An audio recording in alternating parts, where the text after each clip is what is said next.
The death toll in a gas explosion at an apartment building in the central Russian city of Magnitogorsk has risen to 33.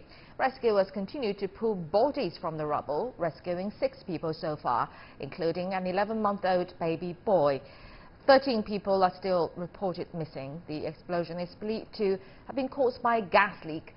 The blast tore through the 10-story building on Monday. It damaged nearly 50 homes and left dozens of people homeless over the New Year.